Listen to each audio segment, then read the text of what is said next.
ሰላም ጤና ይስጥልኝ ውድና የተከበራችሁ ቻናል ተከታታዮች በያላችሁበት እንደምን አላችሁ? ይህ የ10ኛ ክፍል ሂስትሪ ዩኒት 5 ግሎባል ኤንድ ሪጂናል ዴቨሎፕመንት ሲንስ 1945 የሚለው ዩኒታችን ነው። በዚህ ቪዲዮ የዩኒቱን 3ኛ ክፍል እናያለን። እንግዲህ ከዚህ ቀደም የምታስታውሱ ከሆነ በሁለተኛው ክፍል ወይም በፓርት 2 the rise of superpowers and the beginning of cold war የሚል ቶፒክ አንስተን በሱ ጉዳይ ስንመማር ነበረ። እንግዲህ what are the two super powers ወይም ሁለቱ ሀያላን ሀገሮች እነማን ናቸው ስንል USA ወይም ዩናይትድ ስቴትስ ኦፍ አሜሪካ ኤንድ ራሽያ ናቸው ማለት ነው ሁለቱ ሀገሮች። then cold war የምንለው ደግሞ በእነዚህ ሁለት ሀገሮች መካከል የነበረ ሽኩቻ ነው። ያ ማለት በአለም ላይ ሀያል ለመሆን ሁለቶቹ የሚያደርጉት ፍክክር ነው ወይም የራሳቸውን አላማ የራሳቸውን ግብ ለማሳካት ሲሉ የሚያደርጉት ጦርነት መሳይ ግን ይፋ ያልወጣ ጦርነት ቀዝቃዛ የሆነ ጦርነት ማለት ነው። በሁለቱ ብቻ ሳይሆን የሁለቱም ደጋፊዎች አሉ። ለምሳሌ የዩኤስኤ ሰፖርተር አሉ፣ በሌላ በኩል ደግሞ የራሽያ ወይም የዩኤስኤስአር ደጋፊዎች አሉ ማለት ነው። ሰው በራሽያ እና በአሜሪካ እንዲሁም በደጋፊዎቻቸው መካከል የሚደረግ ቀዝቀዝ ያለ ጦርነት ነው that is cold war ስንል የነበረ ማለት ነው።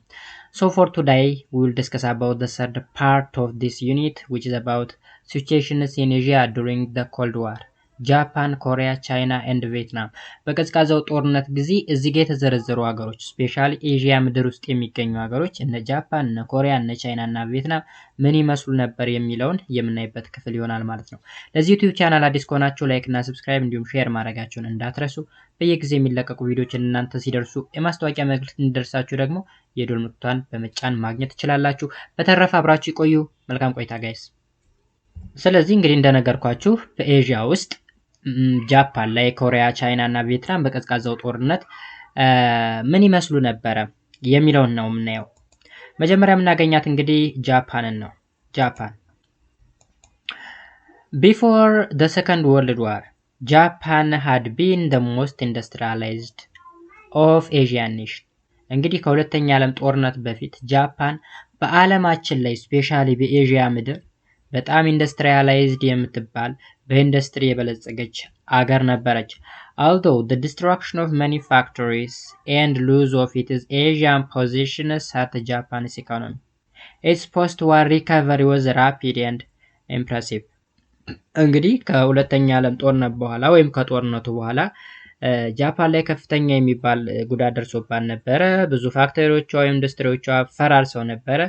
ከዛም ኤዥያ ውስጥ የነበራት የኢኮኖሚ ሊደርሺፕ ወይም ሊደርነት ወይም መሪነት ሊወድቅ ችሎ ነበረ። ነገር ግን ከጦርነቱ በኋላ ወደው ራፒድ በሚባል ወይም ፈጣን በሚባልና በማይታመን ሁኔታ ሪከቨር ልታደርግ ችላለች ወይም ልትመለስ ችላለች ማለት ነው። The Cold War leads to the reversals of the Japanese international position. Okay? ከዛ ኮልድ ዋር ምንድነው ያደረገው? የጃፓን ፖዚሽን ሪቨርሳል ነው ያደረገው። ሪቨርሳል ማለት የተገላቢጦሽ እንደማለት ነው። ኮልድ ዋር ማለት ነው ወይም የቀዝቃዛው ጦርነት የኢንተርናሽናል ፖዚሽኗን ሪቨርስ ነው ያደረገባት ማለት ነው። So, since it is lost in the Second World War, Japan has been a closely ally of the United States. እንግዲህ ተመልኩ አሁን ሪቨርሳል ነው ስንል ወይም ተገላቢጦሽ ነው ስንል during the Second World War ወይም በሁለተኛ ዓለም ጦርነት ጊዜ ጀስት ከነ አሜሪካ ጋር ኦፖዚት ነበረች ወይም ተቃራኒ ሆና በመቃረኗ ምክንያት ወይም አሜሪካን በመሳፈጧ ምክንያት ሁለቱ የጃፓን ከተሞች ሂሮሺማ እና ናጋሳኪ የተባሉ በአቶሚክ ቦምብ ተደበደቡ። ኦኬ ጸብ ስለነበሩ ማለት ነው። የሁለተኛ ዓለም ጦርነት ላይ በተቃራኒ ብሎክ ስለነበሩ። but after the Second World War ጃፓን ከማን ጋር አላይ ሆነች? ከዩናይትድ ስቴትስ። አላይ ማለት ደጋፊ ወይም ከጎን መሆን እንደማለት ነው። ስለዚህ አንድ ላይ ሊሆን ይችላል ከዩናይትድ ስቴትስ ጋር። the success of the communist in China and Korea shifted American strategy in Japan. አይታችኋል። አሁን ቻይና እና ኮሪያ ላይ ኮሚኒስት የሚባለው አይዲዮሎጂ በጣም ስለተስፋፋ አሜሪካ ፊቷን ያዞረችው ወደ ጃፓን ነው ማለት ነው። The US lead economy assist packaged quickly renewed the kind of industrial growth that has turned Japan into an imperial capitalist nation before the war. እንግዲህ ቻይናና ኮሪያ ኮሚኒስት ስለሆኑ አሜሪካ ፊቷን ወደ ታዙራለች ወደ ጃፓን። ከዛም ጃፓንን በተለያዩ ኢኮኖሚክ ፓኬጆች አሲስት ስትረዳት ነበር። እሱ ደግሞ quickly renewed the kind of industrial growth ያ ማለት የኢንዱስትሪ እድገቷ መልሶ እንዲታደስ ወይም እንደቀደሙ እንዲሆንላት አድርጓል ማለት ነው። ከዛም በኤዥያ ምድር ላይ the imperial capitalist nation ለመሆን ችላለች አይነት ነገር ነው የሚለው። The United States began assisting Japan as a prospective ally in the face of the Soviet expansion. ስለዚህ አሁንም ዩናይትድ ስቴትስ ወይም አሜሪካ ጃፓንን አሲስት ማድረግ ወይም መርዳቷን ቀጠለች። ለምንድን ነው የምትረዳት ካልን the only capitalist country የሆነች ነው ኤዥያ ምድር ላይ ማን ጃፓን። ሌሎቹ እንግዲህ እነ ኮሪያ እነ ቻይና ምናምን ነገሮች ወደ ኮሚኒስት እየተሸጋገሩ ስለሆነ የኮሚኒስትን ኤክስፓንሽን ለመቋቋም ወይም እንቅፋት ለመሆን ወይም እንዳይስፋፋ ለማድረግ የግድ አሜሪካ ጃፓንን መርዳት መቻል አለባት ወይም ጃፓንን ከጎኗ ማስቀመጥ መቻል አለባት ወይም አጋዧ ረዳቷ ማድረግ መቻል አለባት ማለት ነው። So Japan's post-war experience has been distinct. ስለዚህ የጃፓንን ሁኔታ ስናየው ፖስት ዋር ወይም ይሄ ከሰከንድ ወርልድ ዋር በኋላ ያለውን ኢራዋን ስናይ ዲስቲንክት ነው። ዲስቲንክት ማለት ለየቀል ወይም የተለያየ ማለት ነው መጀመሪያ ከነበረው። እንደነገርኳችሁ በሁለተኛ ዓለም ጦርነት ጊዜ አሜሪካና ጃፓን ኢን ኦፖዚት ብሎክ ነበሩ። በተቃራኒ ብሎክ ወይም በተቃራኒ ግሩፕ ውስጥ ሆነው እርስ በርሳቸው ሲፋለሙ የነበሩ ነበሩ። but after the second world war ሁለቱ ምን ሆኑ? ጓደኛ ሆኑ ወይም የሚተጋገዙ ኔሽኖች ለመሆን ቻሉ ማለት ነው። in the post second world war era Japan's success was an economic miracle. ከሁለተኛ ዓለም ጦርነት በኋላ የጃፓንን ስኬት ስናይ is just an economic miracle ወይም የኢኮኖሚ ተአምር የሚያስብል ነገር እጅግ በጣም ፈጣን የሆነ ራፒድ የሆነ ኢኮኖሚክ ግሮዝ ያስመዘገበችበት ሁኔታ ተፈጥሯል። by 1985 Japan became the world's second largest industrial power with increasing dominance in international commerce. በ1985 ጃፓን ምን ሆነች ይችላል? የዓለማችን ሁለተኛዋ ባለግዙፍ የኢንዱስትሪ ፓወር ያላት ወይም የኢንዱስትሪ አቅም ያላት በኢንተርናሽናል ኮመርስ ወይም በንግዱ ዘርፍ ቀዳሚ የሆነች ሀገር ልትሆን ችላለች ማለት ነው ጋይስ። by the mid 1980s Japan had a massive trade supplies all over the world especially with the United States and Europe. በ1980ዎቹ ደግሞ በከፍተኛ ሁኔታ በርካታ የሚባሉ ትሬድ ሰፕለስ ይሄ የንግድ ቁሳቁሶችን በዓለም አቀፍ ደረጃ ማሰራጨት የቻለች ሀገር ነች። ስፔሻሊ በአውሮፓ ምድርና በአሜሪካን ምድር በከፍተኛ ሁኔታ ንግዷን ስታስፋፋ የነበረችበት ሁኔታ ነው ይላል። ስለዚህ ኮልድ ዋር ማለት እንግዲህ ከሁለተኛ ዓለም ጦርነት በኋላ የነበረው ኢራ ነው። ኦልሞስት እስከ 1991 የኮልድ ዋር ኢራ እስኪያበቃ ድረስ። የጃፓን ሁኔታ ምን ይመስላል ካል ኮልድ ዋር ለጃፓን ጥሩ ነው። ኢንዱስትሪዋን በከፍተኛ ሁኔታ ያሳደገችበት፣ የንግድ ሁኔታዋን ያሳለጠችበት፣ በጣም ጥሩ ሁኔታ የሆነችበት ወይም the second largest industrial power ልትሆን የቻለችበት ጊዜ እንደነበረ ነው ከዚህ የምንረዳው ማለት ነው። ኔክስት ቻይና ነች። ቻይናስ ምን ትመስላለች በኮልድ ዋር ዘመን? during world war the second China was occupied by the Japanese army. በሁለተኛ ዓለም ጦርነት እንግዲህ ቻይና በማን ተይዛ ነበር?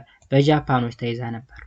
the two conflicting forces in China, the Chinese Communist Party CCP led by Mao Zedong or Mao Zedong and the nationalist or Kuomintang Party or KMT led by Chiang Kai-shek ሁለት ፓርቲዎች አሉ ቻይና ውስጥ። አንደኛው ኮሚኒስት ነው፣ አንደኛው ናሽናሊስት ነው። ኮሚኒስቱ ሲሲፒ ይባላል፣ ናሽናሊስቱ ደግሞ KMT ይባላል። የሚመራውም ኮሚኒስቱ በማኦ ዘዶንግ ሲሆን ናሽናሊስቱ ደግሞ ቻንግ ካይሼክ በሚባል መሪ ይመራል ማለት ነው። so had agreed to stop their civil war and formed a united front against their common enemy. ጃፓን ሎክ ጃፓን ማንን ይዛለች ብለናል? ከሁለተኛ ዓለም ጦርነት አካባቢ ላይ ቻይና ደግሞ ለሁለት ተከፍላለች፣ ኮሚኒስት እና ናሽናሊስት ተብላ። ስለዚህ ኮሚኒስት እና ናሽናሊስት አግሪመንት ፈጠሩ። አግሪመንታቸው ምንድነው? ኮመን ኢነሚ የሆነችውን ጃፓን በጋራ ሆነው መዋጋት ማሸነፍ የሚል ነበር። Their alliance had broken down before the end of the war. During the Civil War from 1946 to 1949, the CCP won and gained upper hand. እንግዲህ አላይንስ ስንል እዚህ ጋር ህብረት አንድነት ማለት ነው። ስለዚህ their alliance had broken down before the end of the war. አሁን ጃፓንን ተዋግተው ከማሸነፋቸው በፊት እርስ በርሳቸው ያደረጉት ግጥሚያ ስለነበረ ህብረታቸው አንድነታቸው ሊፈርስ ችሏል። during the civil war ማለት የእርስ በርስ ጦርነት ነው። አሁን ስለ ሲቪል ዋር እያወራን ከሆነ በአንድ ሀገር ውስጥ የሚደረግ የእርስ በርስ ውጊያ ማለት ነው ሲቪል ዋር። ቻይና ላይ ናሽናሊስት ኤንድ ኮሚኒስት የሚባሉ ሁለት ፓርቲዎች ስላሉ እርስ በርሳቸው ሲዋጉ ኢትስ ሳይድ ቱ ቢ ሲቪል ዋር እንለዋለን። ስለዚህ ሲቪል ዋሩ የጀመረው መቼ ነው? ከ1946 እስከ 1949 ጀመረ። the CCP or the China Communist Party won and gained upper hand. ማናሸነፈ? ኮሚኒስት ፓርቲው ማለት ነው፣ በማኦ ዜዶንግ የሚመራው። in October 1949 the People's Republic of China PRC was formed by the Chinese Communist and forced the Kuomintang governments to flee to Taiwan or Formosa. አሁን በሁለቱ መካከል በተደረገው ጦርነት ወይም በሲቪል ዋሩ መሰረት ወይም ከ1946 እስከ 1949 በተደረገው ጦርነት ስናይ ሲሲፒ አሸናፊ ሆኗል፣ ወይም the China Communist Party ማለት ነው። ካሸነፈ በኋላ ምን የሚባል ፓርቲ ወይም ምን የሚባል ድርጅት ተመሰረተ? People's Republic of China የሚል ነገር ተመሰረተ። ከዛ ይሄ የተመሰረተው ተቋም ወይም ድርጅት ወይም ፓርቲ ማንኛውን ሊያባረረው ችሏል? for the Kuomintang government Kuomintang ማለት ናሽናሊስቱ ማለት ነው። ወዴት አባረረው? ወደ ታይዋን ናይዴስ ታይዋን እንግዲህ ራሷን የቻለች ሀገር ነች፣ ግን ቻይና ግዛቴ ነሽ በማለት ዙሪያዋን ከባ የያዘቻት ሀገር ነች ታይዋን። እንደውም በቅርብ ጊዜ እና አሜሪካ ጣልቃ እየገቡ የታይዋን ነፃነት መታወጅ አለበት ኢንዲፔንደንት ሀገር ነች ምናምን እያሉ ነበር። ራሽያ ዩክሬንን ግዛቴ ነሽ የኔቶ አባል ሀገር ልትሆኝ አትችይም እያለች እየወጋቻት ባለችበት ሰዓት ቻይና ደግሞ ታይዋንን የራሴ ግዛት ነሽ እያለች ያለችበት ሁኔታ ነው ያለው ነው አይዳይስ አሁን በአሁኑ ሰዓት ማለት ነው። ኤኒሃው ወደ ትምህርታችን ስንመጣ ሪፐብሊክ ማን ነው? the People Republic of China ከተመሰረተ በኋላ ናሽናሊስቱን ወዴት አባረሩት? ወደ ታይዋን ወይም ፎርሞሳ ወደሚባል ቦታ ተባረረ ይላል። during the civil war period the Americans were the supporters of the Chiang Kai-shek government. ምን ማለት ነው? the Chiang Kai-shek government ማለት የናሽናሊስቱ ማለት ነው። because አሜሪካ የምትከተለው ናሽናሊስት ወይም የካፒታሊዝም የሚባለው ማለት ነው። the USA government continued to support the nationalist government in Taiwan. ታይዋንም ሄደው ወይም ፎርሜሳ ሄደውም እነዚህን ናሽናሊስቶችን መደገፏን አላቆመችም። ማን? USA. The Chinese Communist Party regarded the US as a serious threat to the communist China. ቻይኖች እንግዲህ ጀስት ታይዋን ላይ የሄዱትን ናሽናሊስቶችን ሰፖርት እያደረገች ስለሆነ እኛን እየጨቆኑን ነው ብለው ማሰብ ጀመሩ። ስፔሻሊ the Chinese Communist Party ማለት ነው። በከፍተኛ ሁኔታ ቻይናን እየጨቆነች ነው። ቻይናን ሰፕረስ እያደረገች ነው። ትሪት እያደረገች ነው። ባይዘው እዚህ ጋር ትሪት ሳውንዱ ተመሳሳይ ይሁን እንጂ ትሪት ኤች ካለ ኔጌቲቭ ነው። ትሪት ኤች ካለ ደግሞ ትሪት የምንለው ፖዚቲቭ ነው። መንከባከብ፣ ማገዝ፣ መርዳት ሊሆን ይችላል ትሪት። እዚህ ጋር ያለው ትሪት ግን ጀስት መጨቆን፣ መጉዳት ምናምን የሚል ትርጉም ያለው። In June 1949, the Chinese communist leader Mao announced that the new China would support the Soviet Union in international affairs. ምን አደረገ መሰላችሁ? የቻይናው ኮሚኒስት መሪ ማኦ በግልጽ በይፋ የሶቪየት ዩኒየን ወይም የራሽያ ሳፖርት መሆን መቻል አለብን ወይም አጋዥ ረዳት መሆን መቻል አለብን ወይም ከራሽያ ጎን መቆም መቻል አለብን አለ። because Russia and America they are opposite block በሁለቱ ተቃራኒ ብሎኮች ያሉ ናቸው ሱፐር ፓወር ናቸው ወይም ሀያላን ሀገሮች ናቸው አንደኛው ካፒታሊስት ወይም ናሽናሊስት ነው ያኛው ደግሞ ኮሙኒስት ነው ስለዚህ አሜሪካ ቻይና ላይ ያለውን አንደኛው ናሽናሊስት ፓርቲ ሰፖርት የምታረክ ከሆነ ሌላኛው ኮሙኒስት ፓርቲ ደግሞ ከማን ጎን መቆም መቻል አለበት ከራሺያ ወይም ከሶቪየት ዩኒየን ጎን መቆም መቻል አለበት ማለት ነው ስለዚህ ማኦ ምን አደረገ አናውንስ አደረገ ማለት ነው ቻይና የማን ሰፖርተር መሆን መቻል አለ የሶቪየት ዩኒየን ሰፖርተር መሆን መቻል አለበት ስፔሻሊ በኢንተርናሽናል አፌር ማለት the Chinese and the Soviet leader signed the Sino-Soviet treaty of friendship ምን ይባላል ሲኖ-ሶቪየት ሲኖ ማለት ቻይና ለማለት ነው ሲኖ-ሶቪየት ወይም በቻይናና በሶቪየት ዩኒየን መካከል የተደረገ የፍሬንድሺፕ ወይም የጓደኝነት ስምምነት ተዋዋሉ because ሁለቱም ኮሙኒስት ፓርቲ ወይም ኮሙኒስት አይዲዮሎጂን ስለሚከተሉ ማለት ነው so friendship alliance and mutual assistance on February 14 1950 okay ስለዚህ በ1950ዎቹ ፌብሩዋሪ 14 በቻይናና በሶቪየት ህብረት መካከል ስምምነት ተካሄደ ይህም ስምምነት የጓደኝነት የህብረት ወይም ምንድነው የአንድነት ወይም ደግሞ mutual assistance ወይም እርስ በርስ የመተጋገዝ የመደጋገፍ የሚል ስምምነት ተስማሙ ማለት ነው The United States had given aid to the Chiang Kai-shek government for many years and kept troops and fleets based in Taiwan. አሁንም አሜሪካ ቻይና ውስጥ የሚገኘውን ስፔሻሊ ወደ ታይዋን የፈረጠጠውን የናሽናሊስት ፓርቲ ወይም ግሩፕ ሰፖርት ማድረጓን ቀጠለች ለብዙ አመታት ያክል እንዲሁም ትሮፖቿን ወይም ወታደሮቿን እና የጦር መርከቦቿን ይሄ ምንድነው የሚባለው የባህር መርከብ ነው የሚባለው ፍሊት እነሱን ሁሉ እዛው ታይዋን ላይ አስቀምጣ ለረጅም ጊዜ ልትቆይ ይችላልች ማለት ነው ኦኬ The Republic of China, also called the Nationalist China, led by Chiang Kai-shek, occupied the Chinese permanent seat on the United Nations Security Council. እንግዲህ ተመልከቱት ናሽናሊስት የሚባለው ወይም ታይዋን የሄደው የቻይና አንደኛው ክፍል ዩናይትድ ኔሽን ላይ ፐርማነንት ሲት ወይም ቋሚ መቀመጫ አግኝቶ ተቀመጠ ማለት ነው The US used its veto power not to admit communist China on the UN.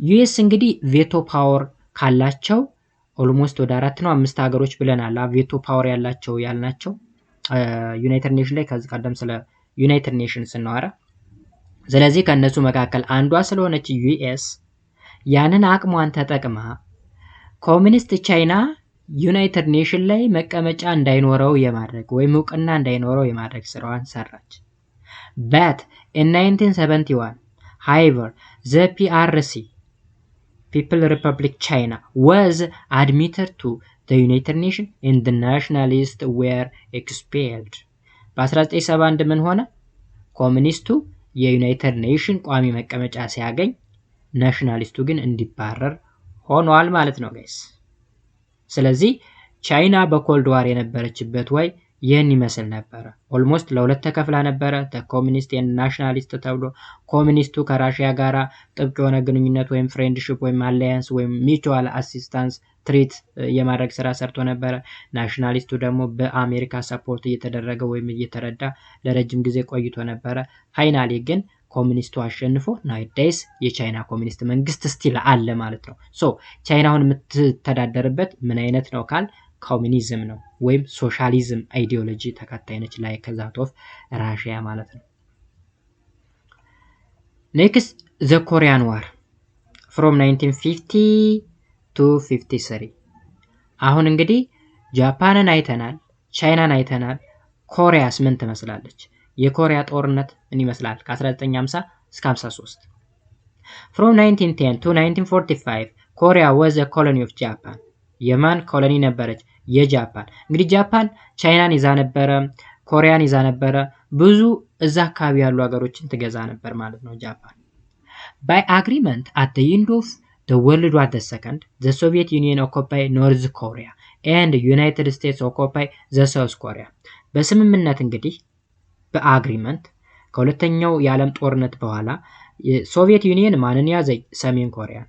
ዩናይትድ ስቴትስ ደግሞ ደቡብ ኮሪያን ያዘች ማለት ነው። ተስማምተው ነው ያደረጉት። The dividing line was 38th parallel of latitude። ይሄ ምን ማለት ነው? 38th parallel of latitude ማለት 38 ዲግሪ ከክሮስ ማለት ነው። ከክሮስ ማለት ነው። ምናልባት ወደ ታች ስልት ካለ እናየዋለን። እሱ ላይን እንግዲህ አንኢማጂነሪ ላይን ነው። ስለ ከክሮስ ከንትሮስ ላቲቲዩድ ሎንጊቲዩድ ምናምን የሚባል ጀስት የጂኦግራፊ ትምህርት ነው። ኢማጂነሪ ላይን ነው። ከዛ ላይን በላይና በታች ኖርዝ እና ሳውዝ ተብሎ ኮሪያ ተከፈለች ማለት ነው። ሁለት ኖርዙን ማን ይመራዋል ወይም ማን ይገዛዋል? ሶቪየት ዩኒየን ኤንድ ሳውዙን ደግሞ ዩናይትድ ስቴትስ ትመራዋለች ማለት ነው። each occupy power organizing the government in its zone. In 1948 the Republic of Korea was formed in a South Korea with Saigman Rahi as a president. መቼ? በ1948 ሪፐብሊክ ኦፍ ቻይና የተባለ ሪፐብሊክ ኦፍ ቻይና ሳይሆን ሪፐብሊክ ኦፍ ኮሪያ was formed ሳውዝ ኮሪያ ደቡብ ኮሪያ ላይ ሪፐብሊክ ኦፍ ኮሪያ የሚባል መንግስት ተመሰረተ። መሪው ማን ነው? ሳይንግማን ራሂ የሚባል ኦኬ። ሳይንግማን ራሂ አስ ፕሬዚዳንት ሆኖ ለሳውዝ ኮሪያ ተሾመ ማለት ነው። ኢትስ ካፒታል was Seoul። ካፒታሉ ማን? ሳውል። at the same time democratic people republic also known as North Korea was formed in the north። በሰሜን በኩል ደግሞ ተመሳሳይ ዴሞክራቲክ ፒፕል ሪፐብሊክ የሚባል ዴሞክራቲክ የሆነ መንግስት ነገር ተመሰረተ። የት? ሰሜኑ የኮሪያ ክፍል ላይ ማለት ነው። ደቡቡ ኦሬዲ በ1948 ሪፐብሊክ ኦፍ ኮሪያ የሚባል ደቡቡ ደግሞ ዴሞክራቲክ ፒፕል ሪፐብሊክ የሚባል ማለት ነው was formed። its president was Kim Il-sung። ዩቲኤንሰን ኪም ኢል-ሱንግ። ኪም ኢል-ሱንግ አሁንም የልጅ ልጁ ምናምን ነገር ነው እየመራ ያለው።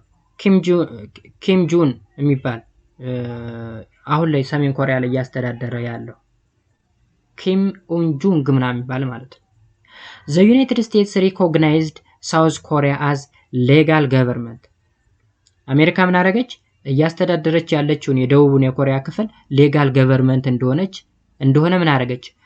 አሳወቀች ወይም እውቅና ሰጠች። while the communist countries recognized only North Korea። ኮሚኒስት የሚባሉት ግን because ኖርዙ በራሽያ ስለሆነ እየተዳደረ ያለው ሰሜኑ ብቻ ነው ሪኮግናይዝ መደረግ ያለበት ወይም እንደ ሀገር እውቅና መሰጠት ያለበት። ደቡብ ፓርት ግን ሰፖርት መደረግ የለበትም ወይም ሪኮግናይዝ መደረግ የለበትም አሉ። እነማን? ኮሚኒስት ካንትሪዎች ማለት ነው ወይም ሶሻሊስት ካንትሪዎች ማለት ነው። በዩናይትድ ስቴትስ ግን ሳውዝ ኮሪያን እንደ ሌጋል ገቨርንመንት አድርጋ እውቅና ሰጥተው ነበር። In June 1950 the North Korea army invaded South Korea። በ1950 ሰሜናዊ የኮሪያ ክፍል ደቡቡን ወረረ። As Kim Il-sung's North Korea army armed with Soviet tank quickly overran South Korea. The United States came to South Korea's aid። ተመልከቱ። የሰሜኑ የኮሪያ ክፍል እንግዲህ በማን ይታገዛል ብለናል? በራሽያ ይታገዛል። ስለዚህ በራሽያ እየታገዘ ያ ማለት በራሽያ ታንክ ክክሊ በመታገዝ ሳውዝ ኮሪያን በቀጥታ መውረር ቻለ ወይም ባጭሩ ኦቨርራን አደረገ ወይም ተቆጣጠረ ማለት ነው። በሌላ በኩል ዩናይትድ ስቴትስ ደግሞ ማንን ታግዝ ነበር? ሳውዝ ኮሪያን ታግዝ ነበር ማለት ነው። The United Nations members supported the South Korea with a manpower and supplies to resist the aggression። ይህን ጸባጫሪነት ወይም ይህንን ውጊያ ወይም ይህን ወረራ ለመከላከል ሲባል የተባበሩ መንግስታት ሜምበሮች ማንን ያግዙ ነበር? ሳውዝ ኮሪያን ወይም ደቡብ ኮሪያን ያግዙ ነበር። ስለዚህ የሚያግዙትም በማንፓወር ወይም በሰው ኃይልና በሰፕላይ ነበር ማለት ነው ሲያግዙ የነበሩት። ኦኬ መልካም። The United Nations troops crossed to North Korea and approached the border of China። የተባበሩ መንግስታት ድርጅት ወታደሮች ኦኬ እነዚህ ወታደሮች ሰሜን ኮሪያን ክሮስ በማድረግ የደረሱ ቻይና ቦርደር ላይ ሊደርሱ ቻሉ። This provoked the Chinese to launch a massive attack against the United Nations force in South Korea። አሁን ተመልከቱ። ዩናይትድ ኔሽን ትሮፖች ማንን ለማገዝ ነው የሄዱት? ሳውዝ ኮሪያ። ቢኮዝ ሳውዝ ኮሪያ በማን ይታገዛል? በዩናይትድ ስቴትስ እና በዩናይትድ ኔሽን ሜምበር ሀገራት ሰፖርት ይደረጋል። ማን? ሳውዝ ኮሪያ። ለምን? ዩናይትድ ስቴትስ ሌጋል ገቨርንመንት ነው ብላ ስላወጀች ወይም እውቅና ስለሰጠች። ኖርዝ ኮሪያ ግን እውቅና የተሰጠው በነ ራሽያ ነው እና በኮሚኒስት ሀገሮች ነው። አሁን እንደምታዩት እንግዲህ ቀዝቃዛ ጦርነት ስንል ወይም ኮልድ ዋር ስንል ሁለቱ ሀያላን ሀገሮች እርስ በርሳቸው ዳይሬክትሊ አይግጠሙ እንጂ ሳፖርተራቸውን ግን እርስ በርሳቸው እያዋጉ ነው፣ እያጋጩ ነው። ኦኬ። ስለዚህ የዩናይትድ ኔሽን ትሮፕ ኖርዝ ኮሪያን አቋርጦ የት ደረሰ? ቻይና ላይ ደረሰ። ቻይና ድንበር ላይ ደረሰ። እንግዲህ ከሳውዝ ኮሪያ ተነስቶ ነው ኖርዝ ኮሪያ ያለፈው ማለት ነው። በእርግጥ ኖርዝ ኮሪያ ማንን ወራ ነው? ሳውዝን ወራ ማለት ነው። ሳውዝ ኮሪያን ወራ ነው።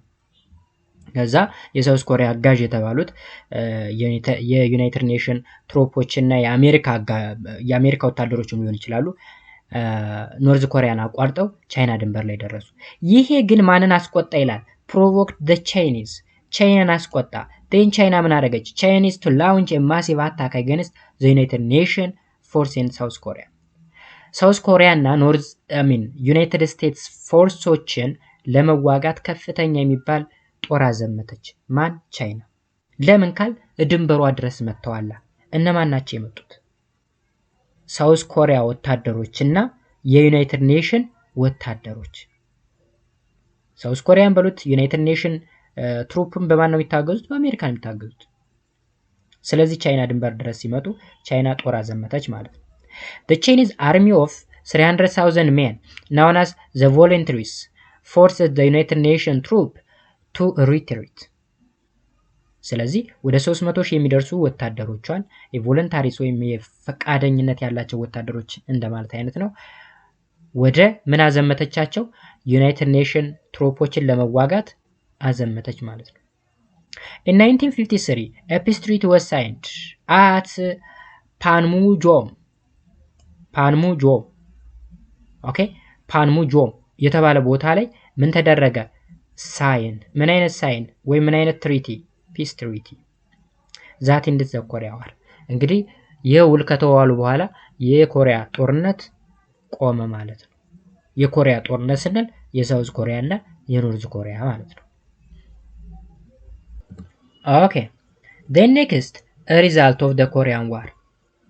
በኮልድ ዋር ጊዜ እንግዲህ ኮሪያም እርስ በርሳቸው ገጥመዋል ብለናል። ሰሜንና ደቡብ፣ ሰሜኑ በራሽያ ወይም በሶቪየት ህብረት በመታገዝ ደቡቡ ደግሞ በዩናይትድ ኔሽን ትሮፖች እንዲሁም በአሜሪካ በመታገዝ እርስ በርስ ጦርነት አካሂደው ነበረ። ከዛ መጨረሻ ላይ ፓንሙጆም ከተባለ ቦታ ላይ ትሪት በማካሄድ ወይም የሰላም ስምምነት በማካሄድ ጦርነቱ እንዲያበቃ ሆኗል። የጦርነቱ ውጤት ምን ይመስል ነበረ? የመጀመሪያው ዲስ ኤንድ ዲስፕሌስመንት ኦፍ ኮሪያን ኢንዱስትሪስ ዲስትሮይድ agriculture ruined and millions become refugees። እንግዲህ ምንድነው የሚለው?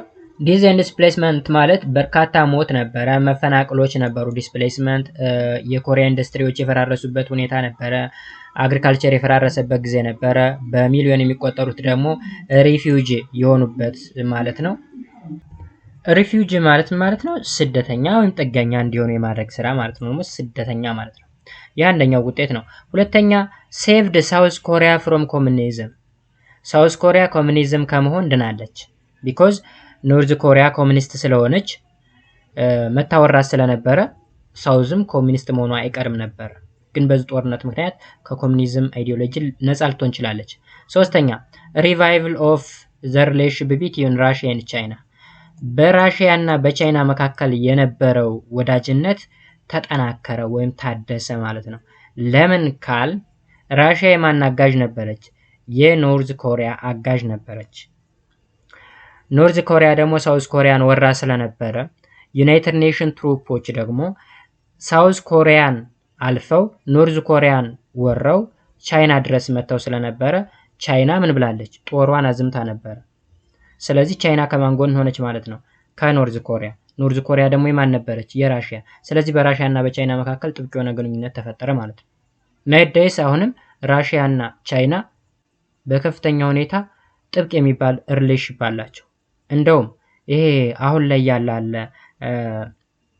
በዓለም አቀፍ ደረጃ ኒው ወርልድ ኦርደር የሚባል ኒው ወርልድ ኦርደር ማለት ጀስት በዓለም ላይ አንድ መንግስት ይመሰረታል፣ አንድ ሃይማኖት ይኖራል፣ አንድ አሰራር ይኖራል፣ አንድ የኢኮኖሚ ሲስተም ይኖራል ብለው ምዕራባውያን እየተንቀሳቀሱበት ያለበት ፕሮጀክት አለ። እሱም ፕሮጀክት ራሱ እንዳይሳካ እየተቃወሙ ያሉት ራሽያ እና ቻይና ናቸው፣ ሁለቱ ማለት ነው። ቻይና ቢኬም ደ ሜጀር ፓወር ኢን ኤዥያ ኤንድ ሴቭድ ኖርዝ ኮሪያ ፍሮም ዲ አሜሪካን። ቻይና በኤዥያ ላይ ትልቅ ፓወር ያላት ሀገር ለመሆን ቻለች። ዴሳውን እንግዲህ በዓለማችን ላይ ሰከንድ ላርጀስት ኢኮኖሚ ያላት ነች ከአሜሪካ ቀጥሎ። ማን? ቻይና ማለት ነው። ስለዚህ ኤዥያ ምድር ላይ በጣም ትልቅ ፓወር ያላት ለመሆን ችላለች። ኖርዝ ኮሪያን ደግሞ ከአሜሪካ ልታድና ችላለች። ኖርዝ ኮሪያ እና ዴሳ አሁን ላይ አሜሪካን መጥላት የሚል ፖሊሲ ቀርጸው በከፍተኛ ሁኔታ አሜሪካን የሚቃወሙ ህዝቦች ናቸው ኖርዝ ኮሪያ ማለት። ሌላኛው ሪዛልት ደግሞ ኢንክሪዝድ አሜሪካን ፕሮቴክሽን ፎር ታይዋን ኦር ፎርሞሳ። አሁንም ድረስ አሜሪካ ታይዋንን ፕሮቴክት እያደረገች ያለችበት ሁኔታ ነው ያለው። ቢኮዝ ታይዋን እንግዲህ ቅድም ላይ ስነግራችሁ ከሰማችሁኝ ታይዋን መጀመሪያ ቻይና በሁለት ሲከፈል ኮሚኒስት እና ናሽናሊስት ተብሎ ሲከፈል ኮሚኒስቱ ናሽናሊስቱን አባሮት ነበር። ተባሮ ወዴት ነው ሄደው? ወደ ታይዋን ነው ሄደው። ታይዋን አሁን ራሴን የቻልኩ ሀገር ነኝ ብትልም ቻይና ግን አይደለሽም ግዛቴ ነሽ እያለች ያው ከባድ ነው ያለችው ማለት ነው። ተከባ ብትኖርም ግን አሁን ድረስ አሜሪካ የታይዋንን ነፃነት ወይም ኢንዲፔንደንት እንድትሆን እየታገለች ያለችበት ሁኔታ ነው ያለው ማለት ነው። ሌላኛውና የመጨረሻው the strength of the communist movement in Asia forced the Western power to establish a military bloc in the Southeast Asia። ተመልከቱ the strength of communist movement። አሁን የኮሙኒስት ሙቭመንቶች ጥንካሬ በኤዥያ ውስጥ ማለት ነው forced the Western power to establish a military bloc in Southeast Asia። አሁን ኤዥያ ውስጥ እንደ ቻይና፣ ራሽያ፣ ሌሎች የመሳሰሉ አገሮች ኢቭን ኖርዝ ኮሪያ የመሳሰሉ አገሮች የኮሙኒስት ሙቭመንት ማካሄዳቸው ዌስተርን ፓወሮች ወይም ምዕራባውያን ማለት ነው ሚሊታሪ ብሎክ እንዲገነቡ ተገደዱ ማለት ነው። የት አካባቢ? ሳውዝ ኢስት ኤዥያ፣ በደቡብ ምስራቅ ኤዥያ አካባቢ ማለት ነው። as a result SEATO, that means Southeast Asia Treaty Organization, was formed in 1954 as a branch of NATO in Asia። የኔቶ ክፍል ሌላ ማለት ነው ሲቶ የሚባል ሳውዝኢስት ኤዥያ ትሪቲ ኦርጋናይዜሽን የሚባል ድርጅት ተቋቋመ። መቼ? በ1954። የማን ክፍል ነው? የኔቶ ወይም የሰሜን ጦር ቃል ኪዳን ድርጅት ክፍል የሆነ ወይም ብራንች የሆነ ማለት ነው። ኦኬ ምንድነው ይሄ ያልነው? ኔቶ ኖርዝ አትላንቲክ ትሪቲ ኦርጋናይዜሽን ብለነው ነበር። ልክ እንደዛ የዛ ክፍል የሆነ ሲቶ የተባለ ድርጅት ሊቋቋም ችሏል። ሜምበር ካንትሪስ ዌር አውስትራሊያ፣ ፍራንስ፣ ኒውዚላንድ፣ ፓኪስታን ኢንክሉዲንግ ፓኪስታን and now Bangladesh, the Philippines, Thailand and the United Kingdom and also the United States። እነዚህ ሀገሮች የማን አባል ናቸው? የሲቶ። ሲቶ ደግሞ የማን ክፍል ነው? የኔቶ አባል ነው ማለት ነው፣ ወይም የኔቶ ብራንች ነው ማለት ነው። ስለዚህ ኮሪያ ላይ የነበረው ሁኔታ በኮልድ ዋር ይሄን ነው የሚመስለው። ኔክስት የምናየው ደግሞ the first Indochina War from 1946 to 54። ኢንዶቻይና ዋር ማለት ምን ማለት ነው? ኢንዶቻይና ዋር ማለት ባጭሩ በቪየትናም እና በፈረንሳይ መካከል የተደረገ ጦርነት ነው። በቃ በማን በቪየትናም እና በፈረንሳይ መካከል የተደረገ ጦርነት that is ኢንዶ ቻይና። ግን ዳይሬክትሊ ስትፈቱት ይሄንን ነገር በኢንዲያ እና በቻይና መካከል የተደረገ ጦርነት የሚል ነገር ሊሰጣችሁ ይችላል። በኢንዶ ቻይና ማለት it is the war between ቪየትናም and ፈረንሳይ ነው። እኔው እስኪ ኢንዶ ቻይና include the modern state of Vietnam, Laos, Cambodia። ኢንዶ ቻይና ማለት በድሮ ሰዓት እነማንን የያዘ ነው? እነ ቪየትናምን፣ ላኦስ and ካምቦዲያ። እነዚህ ስቴቶች ኢንዶ ቻይና ነበሩ ማለት ነው። እዚህ ጋር ሞደርን ስቴቶች ናቸው። ሞደርን ስቴትስ ቪየትናም፣ ላኦስ፣ ካምቦዲያ በአንድ ላይ ሆነው ኢንዶ ቻይና ነበሩ። These countries were French colonies since 9th century. ከ19ኛው መቶ ክፍለ ዘመን ጀምሮ የፈረንሳይ ግዛቶች ወይም ቅኝ ግዛቶች ነበሩ።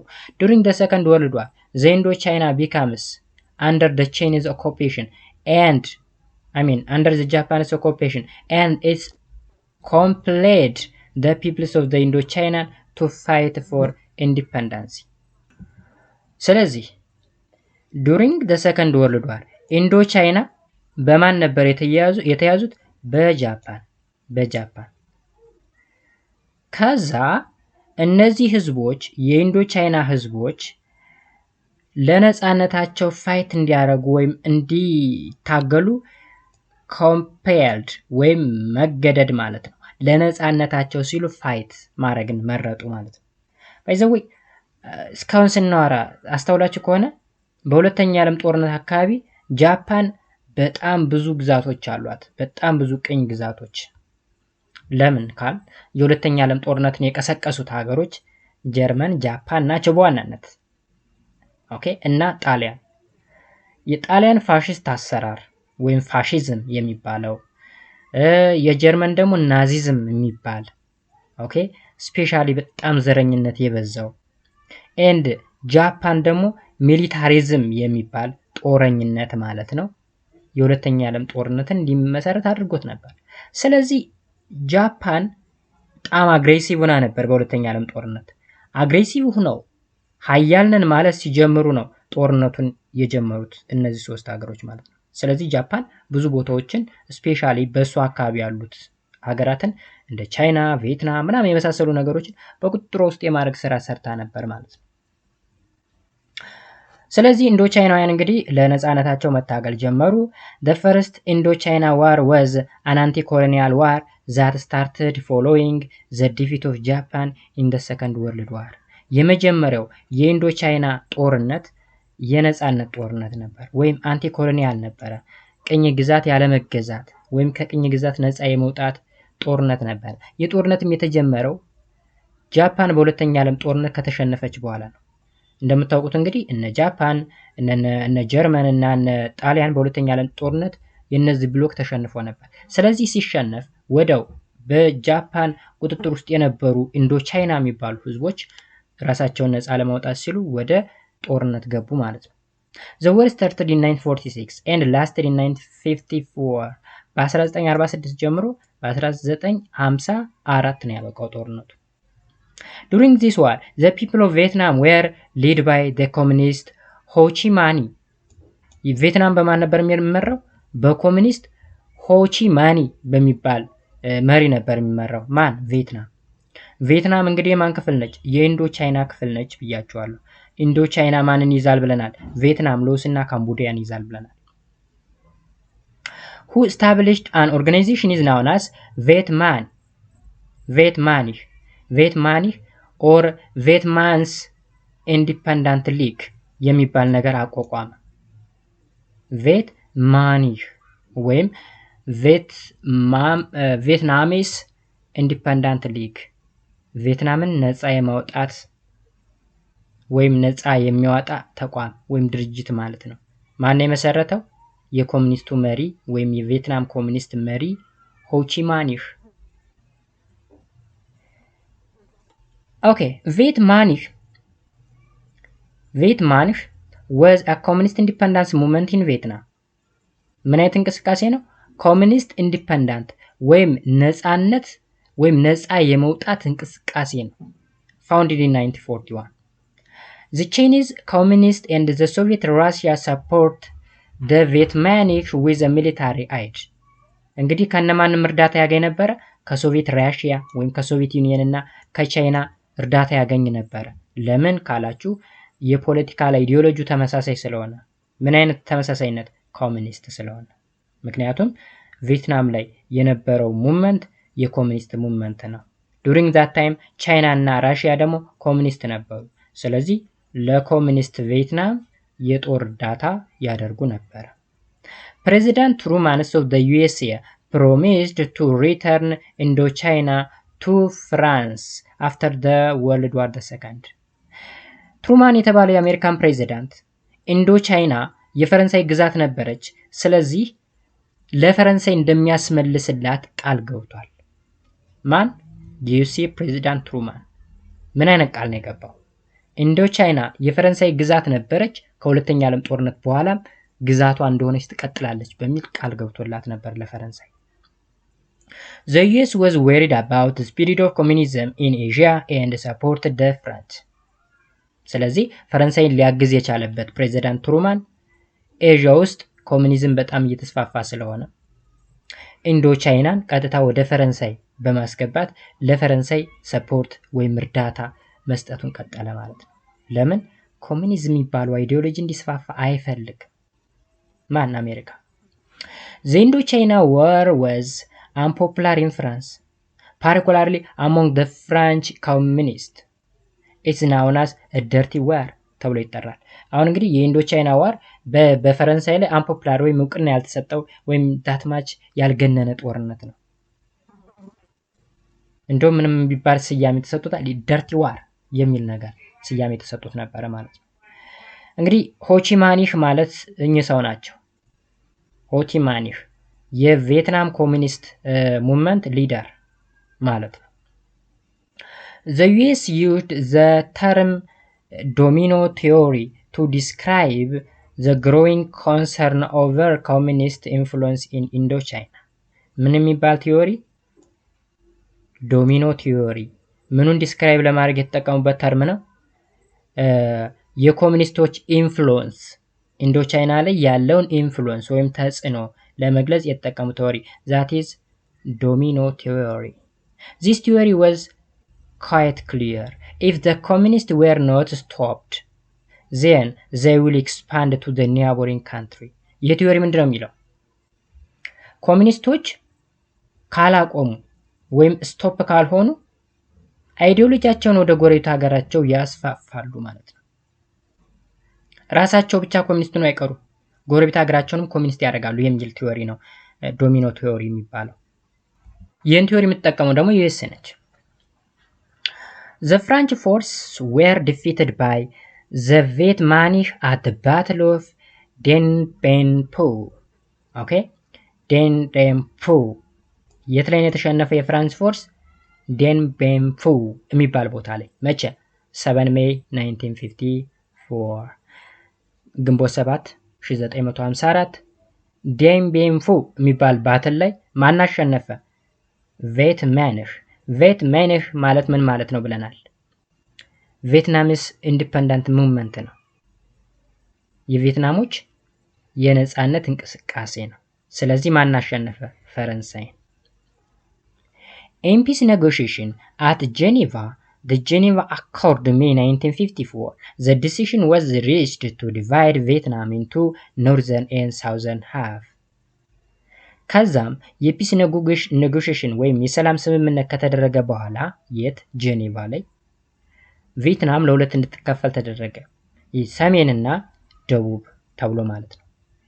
ላውስ ኤንድ ካምቦዲያ ዌር ሜድ ኢንዲፔንደንት።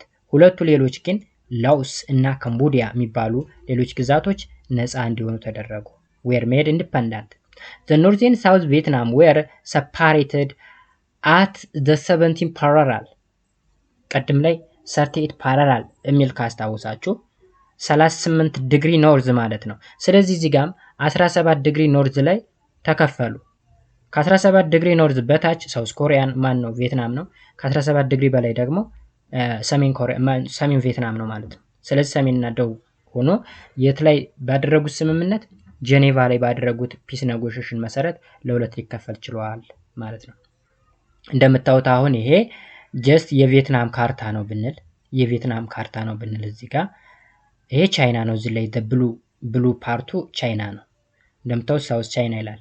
ይሄ ደግሞ ኦኬ ይሄ የምታዩት ከለር ወይም እዚህ ላይ እየጠቆምኩ ማሳያችሁ ማን ነው? ቪየትናም ነው። ስለዚህ ይሄንን እስቲ ዲግሪውት 10 ዲግሪ 14 ዲግሪ 18 ዲግሪ 22 ዲግሪ ይላል። ስለዚህ 17 ዲግሪ ማለት ኦልሞስት እዚህ አካባቢ ማለት ነው። ሶ እንደዚህ ብናሰምር ይሄ መስመር 17 ዲግሪ ፓራላል ነው። ከዚህ በላይ ኖርዝ ቪየትናም፣ ከዚህ በታች ደግሞ ሳውዝ ቪየትናም ይባላል ማለት ነው። ኦኬ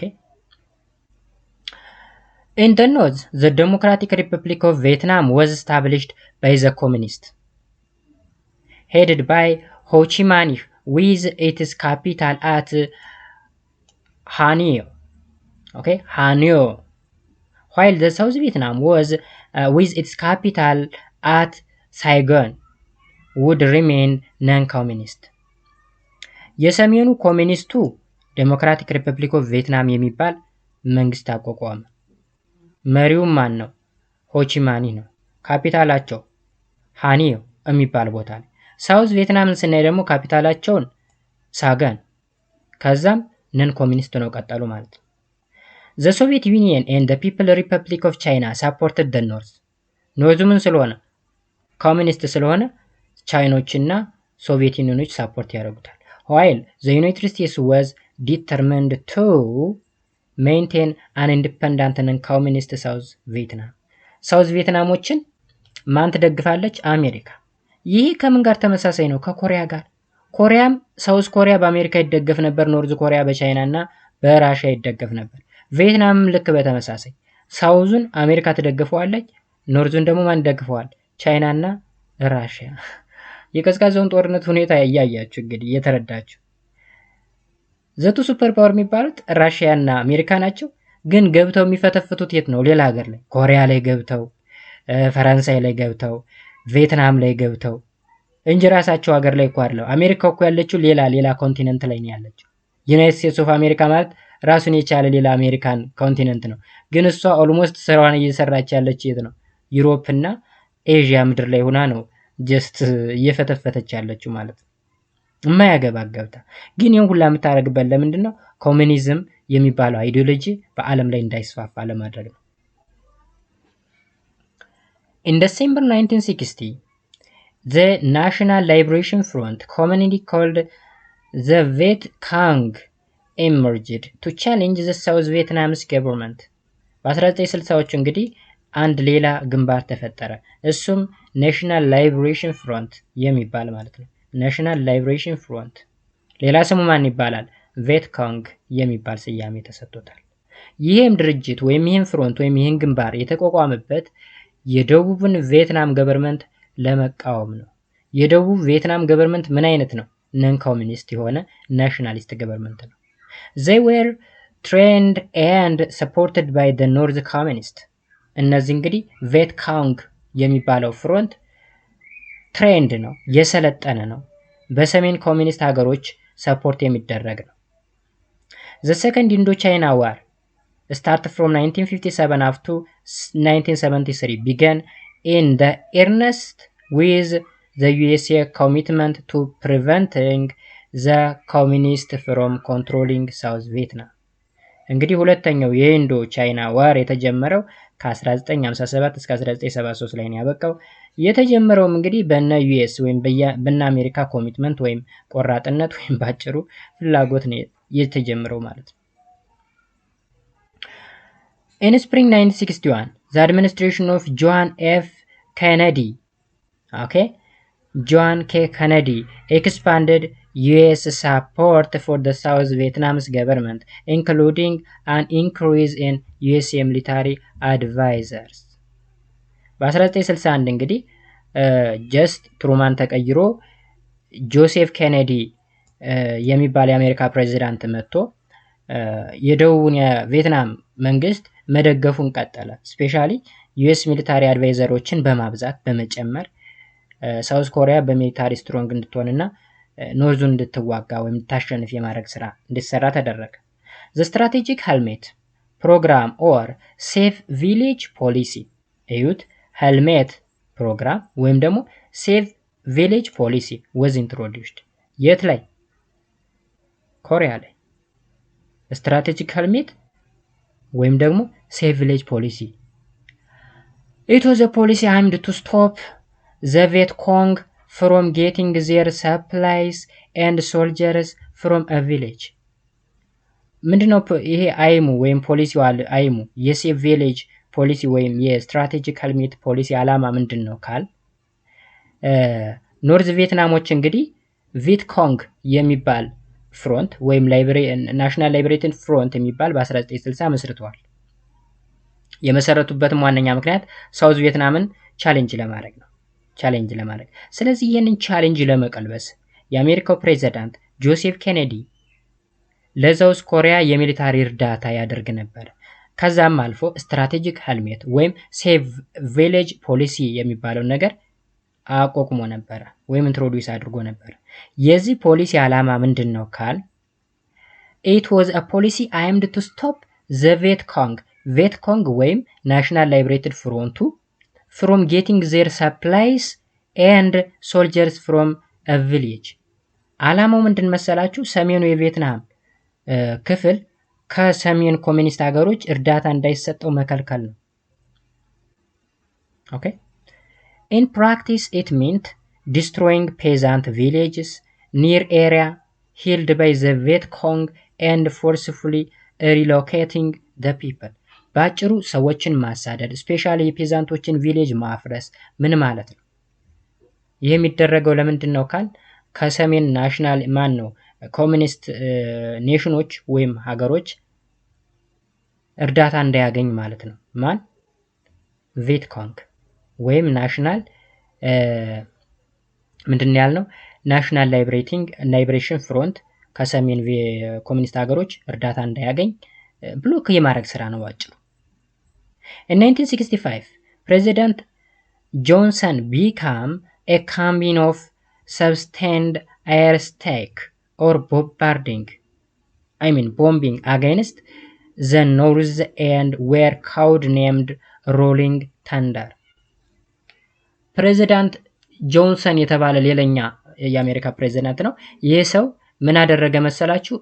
ቦምቢንግ ላይክ እንደ ጃፓን ላይ እንዳሉት እንደ ሂሮሺማ እና ናጋሳኪ የቦምብ አታክ አደረገ። የት ላይ? ኖርዝ ፓርት ኦፍ ቪየትናም ማለት ነው። ቪየትናም The fight expanded to the neighboring country Laos and Cambodia። እንትኑ ይሄ እንግዲህ ፋይቱ ወይም ውጊያው ወደ ማን እየተስፋፋ መጣ? ወደ ጎረቤት ሀገሮች ወደ ሎስ ኤንድ ካምቦዲያ። During the reign of Nixon the program known as Vietnamization was introduced. Vietnamization was a strategy that aimed to reduce the American involvement in the Vietnam War by transforming all military responsibilities to South Vietnam። እንግዲህ ተመልከቱ፣ ኒክሰን የተባለ መሪ በወጣ ጊዜ ወይም በተነሳ ጊዜ ቪየትናማይዜሽን የሚባል ፕሮግራም ተነደፈ። ቪየትናማይዜሽን ማለት እንግዲህ ቪየትናማይዜሽን was a strategy that aimed to reduce the American involvement in the Vietnam War። ዓላማው የሰሜኑና የደቡብ ቪየትናሞች እርስ በርሳቸው በሚያደርጉት ውጊያ የአሜሪካን ኢንቮልቭመንት ወይም አሜሪካ እዛ ውስጥ የመሳተፍ እድሏን የሚቀንስ ነው ቪየትናማይዜሽን ማለት። ስለዚህ reduce the American involvement in the Vietnam War by transferring what? all military responsibilities to the South Vietnam። ሙሉ በሙሉ ኃላፊነቱን የውጊያ ወይም የጦር ኃላፊነቱን ወደ ሳውዝ ኮሪያ በማስተላለፍ ማለት ነው። On January 27, 1973, an agreement on ending the war and restoring peace in Vietnam was signed by representatives of the South Vietnamese Communist Force, North Vietnamese, South Vietnamese and the United States። በመጨረሻም በጥር 27 በ1973 አግሪመንት ተፈጸመ። የሰላም ስምምነት ማለት ነው። ቪየትናም ሰላም እንድትሆን እንግዲህ ቪየትናም ላይ ከሰሜኑም ቪየትናም ከደቡብም ቪየትናም ከአሜሪካም የተወከሉ ሰዎች መጥተው ቪየትናም ሰላም እንድትሆን የሰላም ስምምነት ተስማሙ ማለት ነው። እንግዲህ ሞስት ኦፍ ዘ ታይም እንደምታዩት የትኛውም ጦርነት ስታው ይዋጋሉ ከዛ ሲሰለቻቸው ስምምነት ነው የሚያደርጉት። ወደኛ ሀገር ስንመጣ አሁን ላይ በርካታ ውጊያዎች አሉ የእርስ በርስ ኦኬ፣ በሰሜኑም በደቡቡም ብትሄዱ ማለት ነው። ሶ የውጊያ ተደርጎ ብዙ ማቴሪያል ብዙ ሰዎችን ከሞቱ በኋላ ብዙ ነገር ከወደመ በኋላ ኢኮኖሚያችን ከደቀቀ በኋላ ብዙ ነገር ከሆነ በኋላ እንደማያዋጣ ሲያውቁ ስምምነት ይላሉ። ምክንያቱም በዚህ ጦርነት የሚያልቀው ደሃው ማህበረሰብ ምናምን ነው። የሚያዋጉት አካላቶች በቃ ዘና ብለው ነፃ ናቸው እነሱ አዋጊዎች ማለት ነው። ጀስት እንደ ምንድን ነው የሚጠቀሙት? እንደ መዝናኛ አይነት ነገር ነው የሚጠቀሙት እነሱ። የደሃው ሞት ወይም ጀስት የሲቪሊያን የንጹሃን ሞት እንደ እንትን ይጠቀሙታል። በእርግጥ የራሳቸው የሆነ ዓላማ አላቸው። መሪዎች የራሳቸው ዓላማ ይኖራቸዋል። ጀስት የሚመኙት እንዲህ ቢሆንስ፣ እንደዚህ አድርገን ለምን ይሄን አናደርግም የሚሉት ማለት ነው። ግን በመሃል ብዙ ዲዝ ወይም ብዙ ሞቶች ናቸው ያሉት። እንመለስ። In 1975, the North Vietnamese finally achieved the objective of uniting the country under one communist government. በመጨረሻም በ1975 ኖርዝ ቪየትናሞች ምን አደረጉ? የሆነ ኦብጀክቲቭ ወይም የሆነ ዓላማ ላይ ደረሱ። እሱም ዓላማ ምንድነው? አገሪቱን ዩናይት ማድረግ ወይም ወደ አንድ ማምጣት። ወደ አንድ አምጥተው ምን አይነት መንግስት መመስረት? ኮሚኒስት ገቨርንመንት መመስረት። The Socialist Republic of Vietnam was formed, established on July 2, 1976, and Saigon was renamed as Ho Chi Minh City. Okay? አሁን ተመልከቱ። ሳይገን ከተማ ነበረ። ታስታውሳችሁ ወደ ላይ ልመልሳችሁና ደቡብና ሰሜን ተብሎ ሲከፈል ምንድነው የሚለው እዚህ ላይ in the north the Democratic Republic of Vietnam was established by the communist headed by Ho Chi Minh. ይሄ መሪው ነው። ከተማቸው ደግሞ ሆኒዮ ነበረ። ሆኒዮ ኦኬ። ከዛ ደቡቡ ደግሞ ካፒታሉ ማን ነበረ? ሳይገን። ሳይገኑ ምን ነበረ? ነን ኮሚኒስት ወይም ናሽናሊስት ነበረ። እዚህ ጋር ስምምነት ሲያረጉ ሰሜኑና ደቡቡ በአንድ ላይ ተቀላቅለው ወይም ዩናይት አድርገው ኮሚኒስት ገቨርንመንት ከፈጠሩ በኋላ ሳይገን የሚባለውን የደቡቡን ቪየትናም ዋና ከተማ ወደ ማን ቀየሩት? ሆ ቺ ማኒ ሲቲ ተብሎ ስያሜ የተሰጠው። ሆ ቺ ማኒ ሲቲ ማለት ሆ ቺ ማኒ የመሪው ስም ነው። ከዛ ከተማቸውን ሆ ቺ ማኒ አሉት። መቼ? ጁላይ 2 1976። በመጨረሻም the major factors for the victory of the Vietnamese people during the second Indochina War includes እንግዲህ አቺቭ ሊያደርጉበት የቻሉበት ምክንያት፣ ቪየትናምን ወደ አንድ ሊያመጡበት የቻሉበት ምክንያት፣ ባጭሩ የቪየትናም ፒፕል በጦርነቱ ስኬታማ ሊሆኑ የቻሉባቸው ምክንያት እዚህ ጋር የተዘረዘሩ አራት ነገሮች ናቸው። የመጀመሪያው ቪየትኮንግ ወይም ናሽናል ላይብሬቲንግ ፍሮንት had a widespread support from the mass ከፍተኛ የሆነ ምን ነበረው? ደጋፊ ነበረው። ቪየትኮንግ የሚባለው ማለት ነው። ያ ማለት ሰሜኑ ላይ የተፈጠረ ግንባር ነው። ደቡቡን ወይም ነን ኮሚኒስቱን ቻሌንጅ ለማድረግ የተፈጠረው ማለት ነው። the Vietnamese were expert at guerrilla fighting. እነዚህ ቪየትናሞች በጉሬላ ጦርነት ወይም በደፈጣ ውጊያ በጣም የተካኑ ነበሩ። ሌላኛው ምክንያት ነው። ሶስተኛ support from North Vietnam, China and Russia. ኦኬ ኖርዝ ቪየትናሞች፣ ቻይኖች፣ ራሻዎች እርስ በርሳቸው ይደጋገፉ ነበር። በዋናነት አሸናፊነቱ የኖርዝ ቪየትናም ነው። ኖርዝ ቪየትናሞች ከየት ሰፖርት ያገኙ ነበር? ከቻይና እና ከራሻ ድጋፍ ያገኙ ነበር።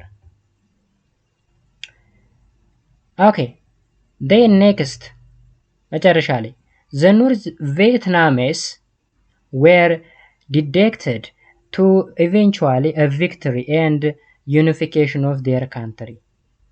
በመጨረሻም ኖርዝ ቪየትናሞች ሀገራቸውን ዩናይት አድርገው ወይም ዩኒፊኬሽን የሚባለውን ፕሮሰስ በማካሄድ አንድ ሀገር ቪየትናም የምትባል ሀገር እንድትፈጠር አድርገዋል ማለት ነው። ኖርዝ ሳውዝ የሚባል ነገር ሳይኖር ከተማቸውንም ሆቺማኒ ብለው ሰይመው ነበር ማለት ነው። ኮሪያ ላይ ስንመጣ ግን ስቲል ኖርዝ ኮሪያ እና ሰሜን ኮሪያ ተብሎ ኖርዝ ኮሪያ እና ሳውዝ ኮሪያ ወይም ደቡብና ሰሜን ተብሎ በሁለት የተከፈለበት ካፒታሊስት እና ኮሚኒስት። ሰሜኑ ኮሚኒስት ነው በአምባገነናዊ መንግስት የሚመራ ማለት ነው። ኤንድ ደቡቡ ደግሞ ዲሞክራቲ ሆነ ወይም ካፒታሊስት አይዲዮሎጂን ወይም ናሽናሊስት አይዲዮሎጂን የሚከተል ነው ማለት ነው።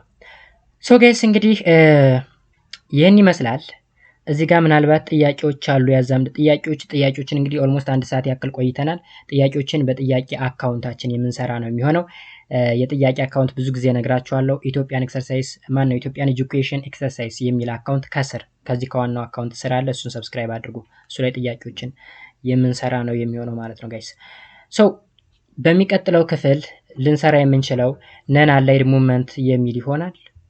ኮሜንት ላይ ኔክስት ፓርት ወይም ፓርት 4 እያላችሁ ኮሜንት ላይ አስቀምጡልኝ።